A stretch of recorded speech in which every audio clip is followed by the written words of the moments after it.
कांग्रेस को औरंगजेब के अत्याचार याद नहीं आते जिसने हमारे सैकड़ों मंदिरों को तोड़ा।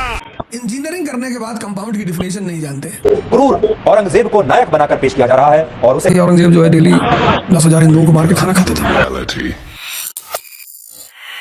ईस्ट इंडिया कंपनी 1603 में भारत में आने के बाद लगातार जीत हासिल करती चली गई और उस दौरान दुनिया के इतिहास में पहली बार ऐसा हुआ कि एक कंपनी ने एक देश पर कब्जा कर लिया था।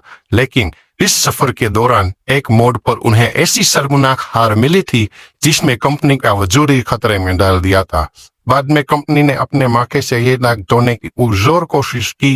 यही वजह है कि बहुत कम लोग जानते हैं कि सिराजुद्दौला और टीपू सुल्तान पर जीत हासिल करने से पहले इंडिया ईस्ट कंपनी ने औरंगजेब आलमगीर से जंग लड़ने की कोशिश की थी, लेकिन उसमें बुरी हार का सामना करने के बाद अंग्रेजों के दूतों को हाथ बांधकर और दरबार के फर्श पर लेटकर मुगल बादशाह से माफी मांगने पर मजबूर होना पड़ा। यह किस्सा कुछ यूं है कि अंग्रेजों ने ईस्ट इंडिया कंपनी गठबंधन के बाद भारत के विभिन्न इलाकों में अपने व्यवसाय केंद्र स्थापित करके कारोबार शुरू कर दिए थे। इन इलाकों में भारत के पश्चिमी तट पर सूरत, बंबई और पूर्व में मद्रास, कलकत्ता से 20 मील दूर गंगा नदी पर स्थित बदरंगा, हुगली और कासिम बाजार अहम थे। अंग्रेज भारत से रेशम, गुड़ का सीरा, कपड़ा और खनिज ले जाते थे। खास तौर पर ढाका के मलमल की ब्रिटेन में बड़ी मांग थी। अंग्रेजों के व्यापार पर टैक्स नहीं लगाया जाता था, बल्कि उनके कुल सामान की कीमत का 3.5% वसूल कर लिया जाता था। उस जमाने में अंग्रेज में नहीं बल्कि पुर्तगाली, डच व्यापारी के अलावा 23 स्वतंत्र कारोबारी भी उस इलाके में सक्रिय थे। उन्होंने मुगल अधिकारियों से मिलकर अपने लिए वही व्यापारी अधिकार हासिल कर लिए जो अंग्रेजों के पास थे। जब यह खबर लंदन में अध्यक्ष कार्यालय में पहुंची तो ईस्ट इंडिया कंपनी के प्रमुख जॉर्ज आई चाइल्ड्स के प्रोट की सीमा न रही। उन्हें यह स्वीकार नहीं था कि उनके मुनाफे के कोई और भी हिस्सेदार बने। इस मौके पर जॉर्ज आई चाइल्ड्स ने जो फैसला लिया वो अजीबोगरीब ही नहीं बल्कि पागलपन की हदों को छूता दिखाई देता है। उन्होंने भारत में मौजूद कंपनी के अधिकारी से कहा कि वो अरब सागर और बंगाल की खाड़ी में मुगल जहाजों का रास्ता काट दे और जो जहाज उनके हत्थे चढ़े वो लूट ले। यही नहीं, 1686 में चाइल्ड्स में ब्रिटेन से सिपाहियों की 2 पलटनें भी भारत भिजवा दी और उन्हें निर्देश दिए कि भारत में मौजूद अंग्रेज फौजी से मिलकर चढ़ाव पर कब्जा करने। इनके नाम के हिसाब से इस जंग को जंगे चाइल्ड्स भी कहा जाता है। अब इसे चाइल्ड्स का बचकानापन कहे कि उसकी बिलेरी, वो 308 सिपाहियों की मदद से दुनिया के सबसे ताकतवर मालदार सल्तनत के खिलाफ जंग छेड़ने की हिम्मत कर रहा था। उस जमाने में भारत में औरंगजेब आलमगीर की सत्ता थी और दुनिया की कुल जीडीपी का 1/4 हिस्सा यानी कि 25% यहीं से पैदा होता था। आर्थिक तौर पर उसे तकरीबन उसी तरह अब हासिल था जिस तरह आज अमेरिका है। औरंगजेब के काल में सल्तनत की सीमाएं काबुल से ढाका और कश्मीर से पौंडीचेरी तक 40 लाख वर्ग के विस्तार में फैली हुई थी। दिल्ली में ही औरंगजेब की फौजें दक्कन के सुल्तानों, अफगानों और मराठाओं से लड़कर इस तरह अनुभव हो चुकी थी वो फौज दुनिया की किसी भी फौज से टकरा सकती थी। दिल्ली की फौज तो एक तरफ रही, सिर्फ बंगाल की सूबेदार शाइस्ता खान के फौजियों की तादाद 40,000 से ज्यादा थी। एक अंदाजे के मुताबिक मुगल फौज की कुल तादाद 9 लाख से भी ज्यादा थी और उसमें आरबी, अरबी, अफगानी, ईरानी और यूरोपी भी शामिल थे। जब लंदन से मुगलों के खिलाफ जंग की घोषणा हुई तब बंबई में तैनात कंपनी के सिपाहियों ने मुगलों के चंद जहाज लूट लिए। इसके जवाब में मुगलों के अकाली मंत्री अल-बहर सिबी याकूत ने एक ताकतवर समुद्री जंगी जहाज से बंबई तट की घेराबंदी कर ली। उस मौके पर अलेक्जेंडर हैमिल्टन नाम के एक अंग्रेज बंबई में मौजूद थे। उसने अपनी एक किताब में अपनी आंखों देखा हाल लिखा है।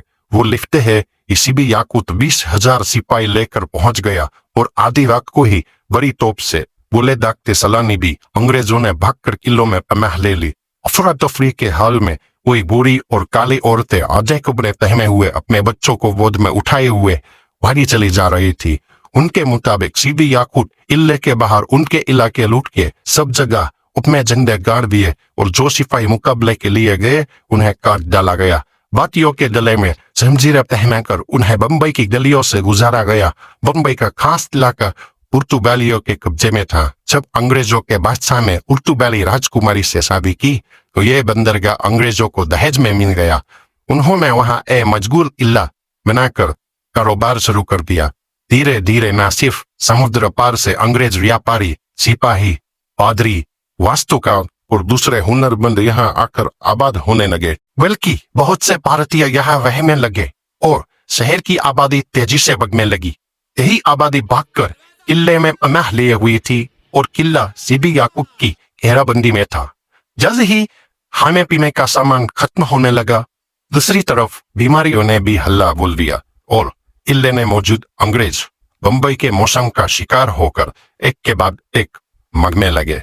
ऐसे में कंपनी ने कुछ कर्मचारी चुपके से भाग निकलते और सीधे सीदी याकूत के जा मिलते और काफी उनमें से धर्म बदलकर मुसलमान बन गए। सीदी याकूत अगर चाहते तो हमला करके किलों पर कब्जा कर सकते थे, लेकिन उन्हें उम्मीद थी कि जल्द ही किला पके हुए आम की तरह है खुद ही उनकी झोली में आ गिरेगा।